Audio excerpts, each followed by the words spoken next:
éliminé dès le stade de ces demi-finales.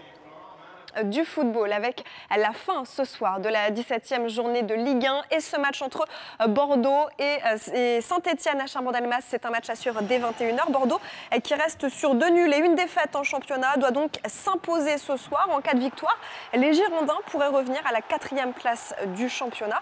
Écoutez Francis Gillot au micro de Baptiste Grenelle.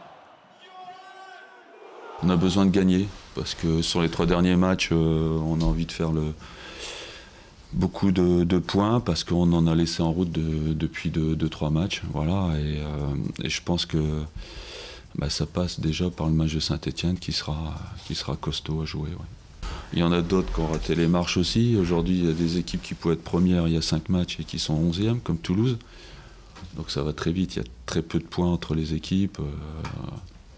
On peut être 2e, 3e, comme on peut être 11e en 4-5 journées. Allez, un coup d'œil sur l'ensemble des résultats de cette 17e journée, puisqu'il y avait des matchs hier, mais également avant-hier. Le PSG qui a dominé Valenciennes. Lyon, le leader, a concédé le match nul face à Nancy. Marseille s'est imposé à Bastia et Lorient a battu Sochaux. Au classement, Lyon est toujours en tête, mais n'a plus que 3 points d'avance sur le PSG et Marseille. Lorient est 4e devant Saint-Etienne, en attendant évidemment le résultat de ce soir. Et puis en seconde partie de tableau, Toulouse est 12e, Évian 14e. Sochaux, Nancy et Troyes sont relégables. Foot toujours avec cette promenade de santé pour Chelsea en demi-finale du mondial des clubs aujourd'hui. C'était à Yokohama au Japon. Les Blues se sont imposés 3-1 face aux Mexicains de Monterrey. Mata a ouvert le score servi par Cole à la 17e minute. Torres inscrit le 2-0 au retour des vestiaires avant que Chavez ne marque contre son camp. Si les Mexicains réduisent l'écart en fin de rencontre, ils n'ont jamais fait trembler les champions d'Europe. Place maintenant à une finale qui promet plus de spectacles face aux Brésiliens de Corinthians. Ce sera ce dimanche. Voilà pour le journal sur l'équipe 21, mais je vous retrouve très vite pour un nouveau point sur l'info. À tout à l'heure.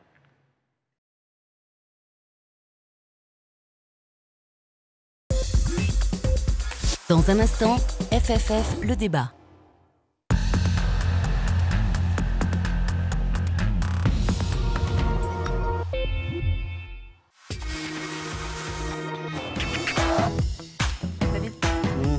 David. Oh, pardon. Bonjour à tous et bienvenue donc dans ce nouveau rendez-vous. J'ai dormi ? Oui, un petit peu. Il faut qu'on leur dise maintenant, c'est l'heure. De l'équipe du matin, Oui, 7h à 9h tous les jours, avec toutes les infos, toutes les images, des revues de presse. On vient d'inventer ça. Quand on parle de glamour, de strass, de paillettes, on parle forcément de la Coupe de France. Des chroniques, un zapping, des invités. Leçon de style. Il y aura un 3e œil omnisport de toute beauté. Enfin, j'espère. Bref, tout ce qu'il faut pour bien démarrer la journée. Exactement, puis il sera réveillé, il n'y a pas de souci. Alors ça, je m'y engage. L'équipe du matin, c'est du lundi au vendredi à 7h sur l'équipe 21. Ce soir, 19h, le grand tour l'équipe.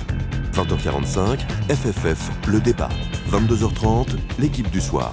Bonne soirée sur l'équipe 21.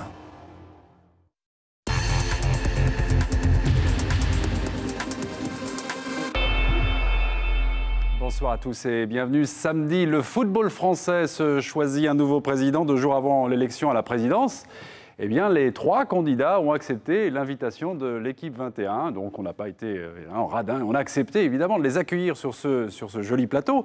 Jusqu'à 22h, eh bien, nous dévoilerons un petit peu, nous essaierons de préciser les contours de la politique générale qui aura lieu pour les 4 prochaines années. Nous allons faire un tour de table pour présenter nos 3 candidats. Il y a tout d'abord honneur au président sortant.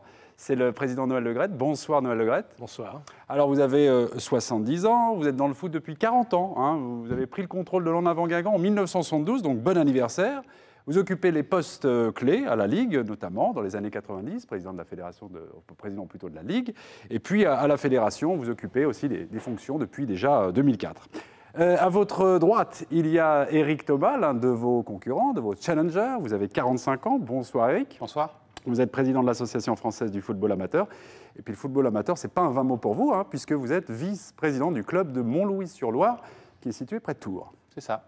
Et le 3e homme, c'est François Pontieux, vous avez 50 ans. Bonsoir François. Bonsoir à tous. Alors vous êtes président de la DNCG, vous avez été président de la DNCG jusqu'en 2009. Qu'est-ce que la DNCG? C'est l'organe qui contrôle les finances, la gestion des clubs professionnels et il y a souvent, parfois des choses à redire. Et puis vous êtes aussi très impliqué dans votre ville de Marseille.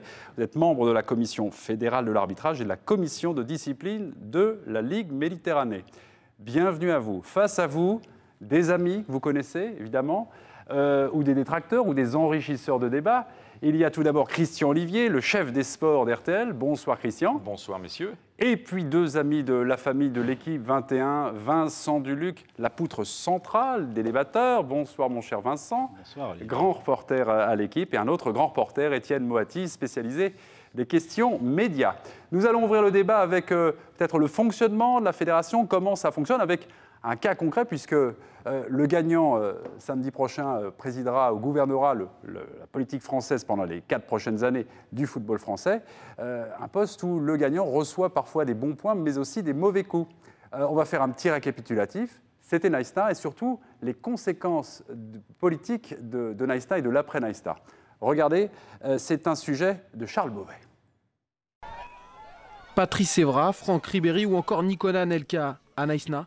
Les principaux acteurs du naufrage français sont sur le terrain, tous footballeurs professionnels. Pourtant, c'est en coulisses que les premières têtes vont tomber, à commencer par celle de Jean-Pierre Escalette. Coupable d'avoir reconduit Raymond Domenech, le président de la fédération est contraint de démissionner. Il faut faire place nette pour la reconstruction. Une reconstruction menée par les amateurs, lassé des écarts des pros, le football d'en bas veut remettre la fédération sur pied. Son chef de file, Fernand Duchossois, prend donc place dans le fauteuil de président pour montrer que les amateurs peuvent piloter le football français, un joli programme qui connaît très vite un premier couac avec l'affaire des quotas. Mais même dans la tempête, Fernand Duchossois maintient le cap. Il organise la réforme des institutions, objectif plus de transparence. Il modifie donc le mode d'élection en instaurant le scrutin par liste, mais surtout il donne plus de pouvoir au football professionnel. Depuis plusieurs années, les pros fustigeaient la mainmise du football amateur sur la fédération. Ils sont entendus. De 25% des votants à l'Assemblée générale, il passe à 37%. Un beau geste, mais une erreur politique qui conduira Fernand Duchossois à sa chute. 18 juin 2011, les pros ne le soutiennent pas et il est battu lors des élections par Noël Le Graët. L'ancien patron du football professionnel se retrouve donc aujourd'hui, 2 ans après le naufrage sud-africain, à la tête du football français. Et déjà une réaction sur ce plateau, j'ai observé les visages pendant ce premier magnéto. Étienne Moati, je vous ai vu écarquiller. Qu'est-ce qui se passe, Étienne ? Bah oui, si on en croit ce sujet, et on le croit, les problèmes du foot français, en tout cas ceux de la fédération, ils ont peut-être démarré donc avec Nice Star. Donc on a reconduit Raymond Domenech, c'était un choix de Jean-Pierre Escalette, mais c'était aussi un choix de votre part, Noël Le Graët. Vous avez beaucoup poussé pour qu'on maintienne Raymond Domenech après l'échec de 2008. Il y a eu Nice Star, ça s'est très mal passé. Il y a eu cette crise. Est-ce qu'aujourd'hui, vous regrettez d'avoir maintenu Raymond Domenech en poste? Non, vous savez, si on revenait en arrière, pour tout, on ferait les choses différemment. Raymond Domenech avait parfaitement réussi en 2006. Et j'avais imaginé, effectivement, qu'il pouvait mieux faire en Afrique du Sud.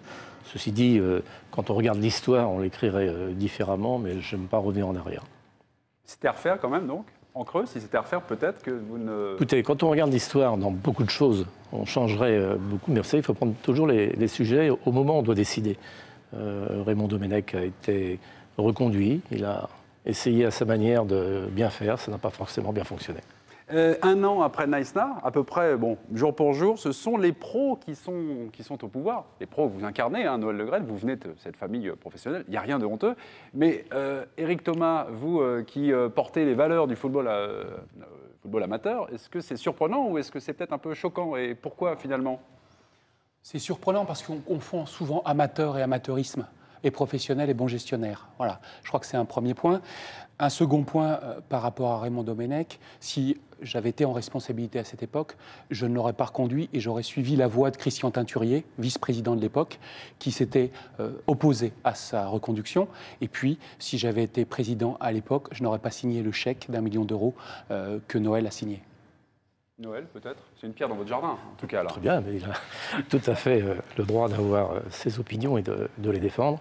L'affaire Domenech, je l'ai réglée rapidement, parce que je pense qu'on en parlait toutes les semaines, tous les mois.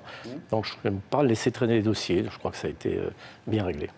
Est-ce que vous avez quand même le sentiment que ça a conduit donc à dégrader un petit peu l'image du foot français, en tout cas celui de l'équipe de France? Vous savez, l'équipe de France, dès qu'elle fait un match nul en Espagne, ça va mieux. Il est certain que la fédération est fragile par rapport à l'équipe de France.